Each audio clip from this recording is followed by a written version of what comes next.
Today is Tuesday, January 28, 2020. We are your hosts, Tegan and Michaela. We have lots to get to.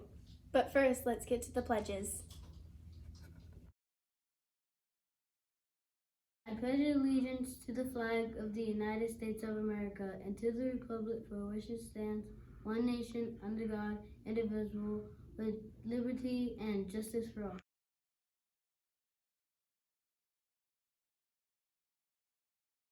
Honor the Texas flag. I pledge allegiance to the Texas, one state under God, one indivisible. And now for a moment of silence.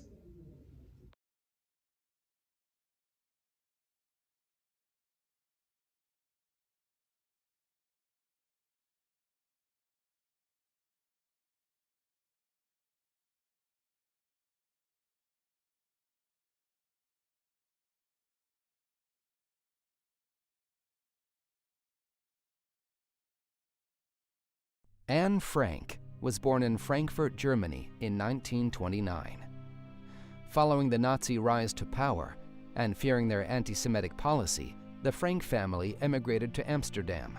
The parents Otto and Edith, and daughters Margot, the eldest, and Anne. In May 1940, following the conquest of the Netherlands by Germany, the family again found itself under threat of Nazi persecution. The daughters were expelled from school and forced to attend a Jewish school, and Otto Frank was forced to resign from the business he owned. 2 years passed before the family went into hiding. With the aid of Otto's employees, a secret apartment had been prepared in a hidden annex in the office building that had been sold to Jan Gies on Prinsengracht Street in Amsterdam. In July 1942, after Margot was ordered to report at a work camp, the family hurriedly left their home and vanished into their hiding place behind a revolving bookcase. They weren't alone. They were joined by the Van Pels family, Herman, August, 16-year-old Peter, and later, Fritz Pfeffer.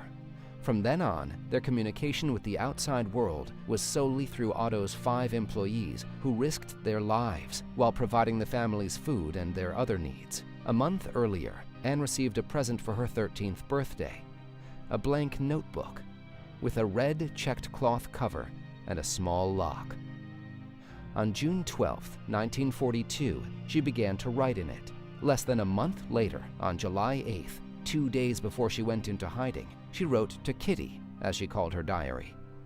Dearest Kitty, it seems like years since Sunday morning. So much has happened. It's as if the whole world had suddenly turned upside down. But as you can see, Kitty, I'm still alive. And that's the main thing, Father says. Anne made sure no one saw her writings, except for some stories she wrote and read to her 8 partners in hiding, who shared their lives in the 4 hidden rooms. She had to share her room with Fritz Pfeffer, a middle-aged dentist, and she often felt that, despite being lucky, the walls were closing in on her. As time passed, tensions mounted between the tenants.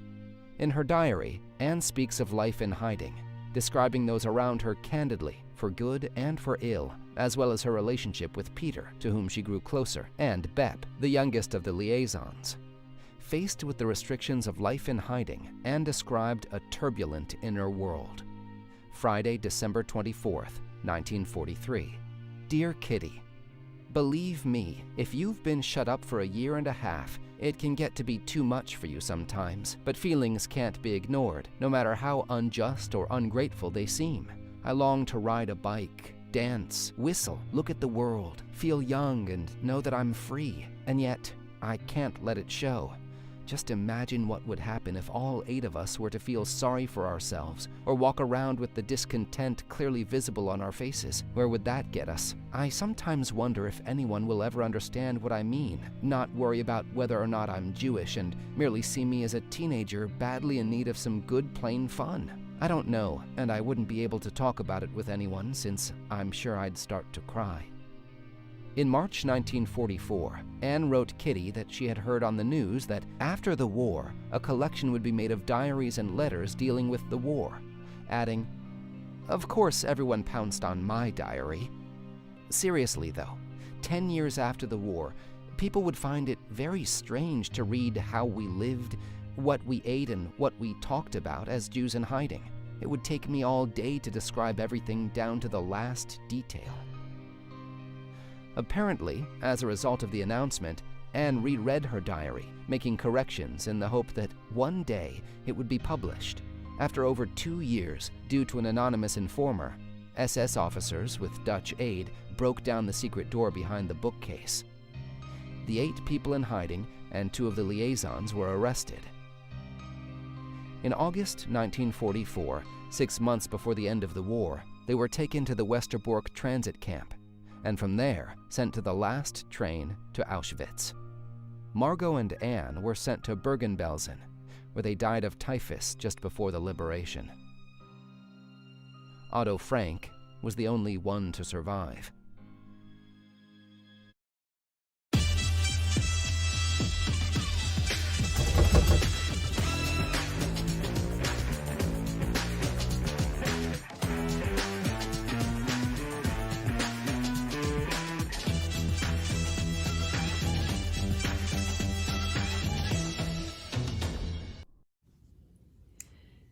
Hey guys, it's Officer Sims. I just want to come to you and talk to you about some safety tips today. Today's topic is going to be on door safety. And we're going to show you a scenario of something that I guess any student can encounter on any given day.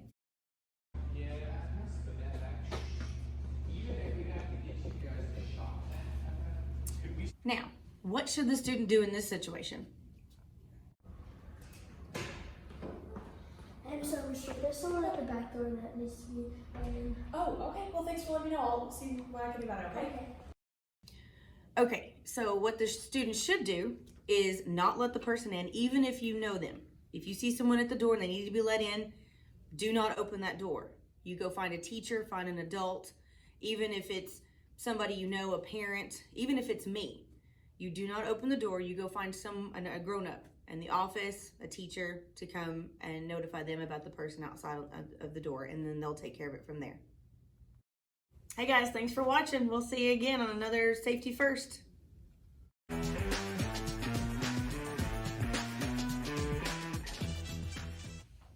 Our top story today is that Woodgate went to River Valley and did a great job at the ULA competition.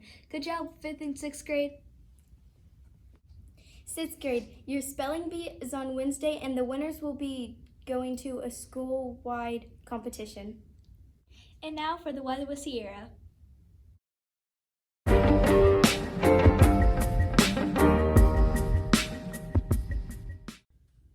Today has a light rain with a high of 64 Fahrenheit and a low of 39 Fahrenheit with 70% chance of rain. Tomorrow will be partly cloudy with a low of 41 Fahrenheit. And now back to you guys.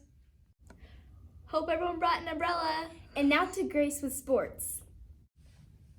Tonight, Midway is taking on Copper's Cove in both basketball and soccer, and girls and boys. Good luck to you, Midway. I'm sure we have all heard about the tragic news of Kobe and his daughter passing away in the helicopter crash. Our hearts go out to him right now at this moment for his family, and that's all I have for today. Back to you guys. That's all we have for today. Have a great day, Woodgate!